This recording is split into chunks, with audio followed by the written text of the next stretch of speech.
दोस्तों, गीता में भगवान श्री कृष्ण ने अर्जुन को उपदेश देते हुए कहते हैं कि इस आत्मा को न तो शस्त्र काट सकते हैं, न ही इसे अग्नि जला सकती है, न ही इसे जल गला सकती है और न ही इसे वायु सुखा सकती है।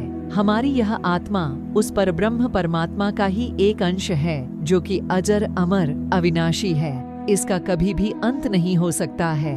दोस्तों, हम आपकी जानकारी के लिए बता दें कि सोने के बाद आपकी आत्मा कहीं नहीं जाती है, उसे कहीं पर जाने की आवश्यकता ही पड़ती है। लेकिन हमारा मन गति करता है, इसी मन की गति को ही हम आत्मा की गति समझते हैं। सोने का मतलब आपका चेतन मन सो गया है। चेतन मन जो कि हमारे शरीर का ही एक भाग होता है। चेतन मन वह है जिसे हम जानते हैं तथा इसी के आधार पर हम अपने सारे काम करते हैं। यह हमारे मन की जागृत अवस्था होती है। हमारे मन में जितने भी अच्छे बुरे विचार आते हैं वो सब चेतन मन की ही देन है। अंदर का मन कभी नहीं सोता क्योंकि उसे इसकी कभी भी आवश्यकता ही नहीं होती है। चेतन मन जब सो जाता है तो हम बाहर की वस्तुओं को देखना और सुनना दोनों बंद कर देते हैं। आत्मा कुछ नहीं करती क्योंकि वह एक अभौतिक सत्ता है तथा उसके अंदर कोई राग नहीं होता है।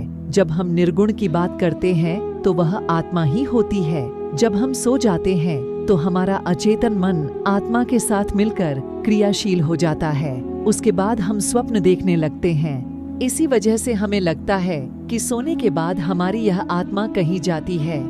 दोस्तों, अचेतन मन चेतन मन से बहुत ज्यादा शक्तिशाली होता है तथा वह चेतन मन से अधिक काम कर सकता है तथा वह भूत और भविष्य दोनों को देख सकता है। मृत्यु के पश्चात आत्मा चेतन मन के साथ नहीं जाता है बल्कि अचेतन मन जाता है। शरीर के साथ ही चेतन मन नष्ट हो जाता है, परंतु अचेतन मन आत्मा के साथ जुड़ा होता है, जिसे हम कर्म का ढांचा कह सकते हैं। अचेतन मन एक सूचनाओं के ढेर जैसा होता है और सोने के बाद आत्मा अचेतन मन से जुड़ जाती है। इसीलिए सोने को दूसरी मृत्यु का भी नाम दिया गया है, क्योंकि जब कोई मनुष्य गहरी नींद में होता है तो उसे बिल्कुल भी होश नहीं होता है। सोने के बाद आपका अचेतन मन आपकी आत्मा के साथ मिलकर भविष्य में चला जाता है तथा वह भविष्य को भी देख सकता है। जब हमारा अचेतन मन भविष्य के अंदर जा चुका होता है तब स्वप्न के माध्यम से हमें भविष्य की कुछ झलक दिखाई देती है। इस तरह के स्वप्न तब आते हैं जब हमारा अचेतन मन भविष्य के अंदर जा चुका होता है। आपको कभी कभी ऐसा आभास होता है कि कुछ बुरा होने से पहले आपका मन विचलित हो जाता है, जो कि अचेतन मन के संकेत है। हमारा अचेतन मन भविष्य के बारे में कैसे जान लेता है, इसके बारे में कुछ कहना बड़ा कठिन है तथा इसका आधार क्या है यह भी कहना कठिन है। लेकिन ऐसा माना जाता है कि जो भौतिक जगत के अंदर घटित होता है वह उससे पहले सूक्ष्म जगत के अंदर घटित हो चुका होता है। इसका मतलब यह है कि हमारे साथ पहले सूक्ष्म जगत में घटना घटित होती है तथा उसके बाद ही उसका असर भौतिक जगत पर पड़ता है। दोस्तों, आत्मा एक सहयोगी है तथा यह मात्र सहयोग कर सकती है। इसके कारण यह संभव है कि सोने के बाद दूसरी संभावना यह है कि आपका अचेतन मन भूतकाल को देख सकता है। हम आपसे भूतकाल की चर्चा कई उदाहरणों से करेंगे।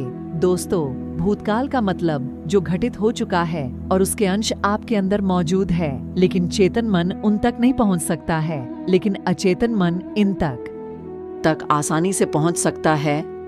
मैं आशा करती हूँ कि हमारे द्वारा दी गई जानकारी आप सभी को बहुत ज्यादा पसंद आई होगी।